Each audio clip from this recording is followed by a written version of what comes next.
Welcome to TradeNBI.com. This is John's reports for the 29th of September. Well, we've had a nice, really strong turnaround rally that's literally just gotten us back to where we broke before, which was right at the 50%. We've not seen any rise in our 50% because of the moving up of the 0% line and on the Morganachis. And so that puts us right about here. Seeing a little bit of softness as we're right about at 38%, which is roughly the old 50% line. And we're still, we had the nice power mode 2 cross and everything, as well as the orange below steel with the crossover. We're now meeting cyan and green. That becomes critical from a continuation standpoint, because likely this is where you end up with these attacks that will come slightly above the 50 and then start to roll back over and fade down. The positive to this move, though, has been that we didn't dip below the red line down here on the extreme. So this low doesn't have to be retested per se. But that doesn't mean there's going to be a continuation of the buyers.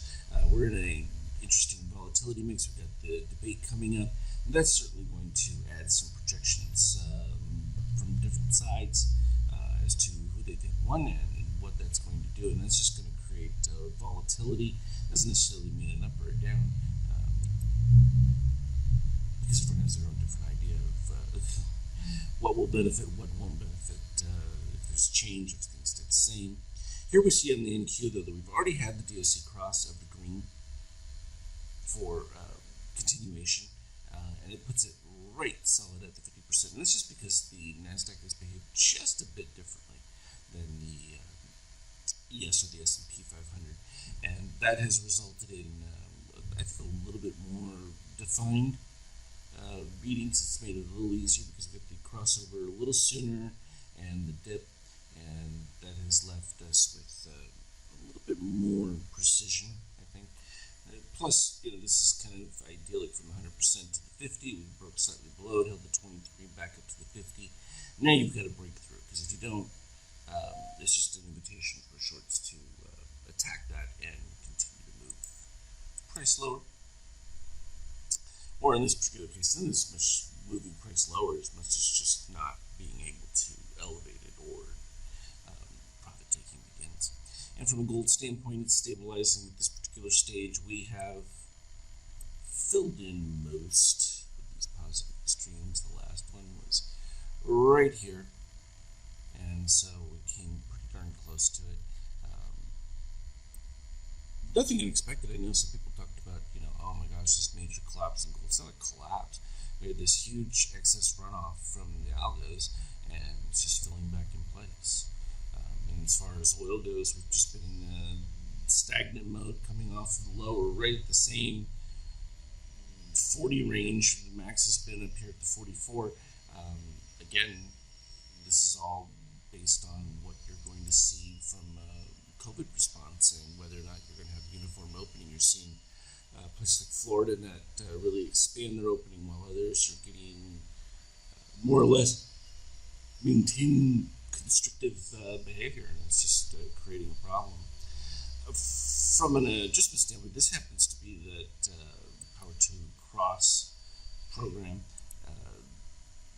and it's pretty much shows just the greens from their initial buy configuration to where they're no longer valid, and then flips to the red, and it corresponds pretty closely to the dotted lines that the long algo test has been producing. So it gets the same configuration when you have the pivot going up. But once we started to move up, a series of positive extremes. So we've got plenty of those, but they're all pretty well correlated to what were the previous algo levels. And then from this 33.12, we had done the 35 range, where we kind of topped off where we started the other day, and then we just eased off a little bit from there to reset, and then boom, right back to the upside of it. And that became relatively a support going through, but that was short-lived as we came to the next level, which was the 50. Again, it's this kind of rough 20-point move range.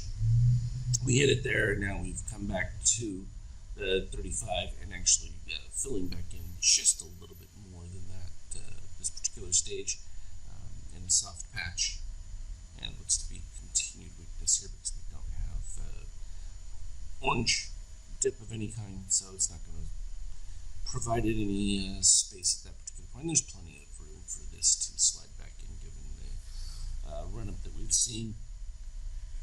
It's all good, but these updates will be part of what I send out, adding it into part of the Power Mode 2 and the PNT Duocon Paint 2.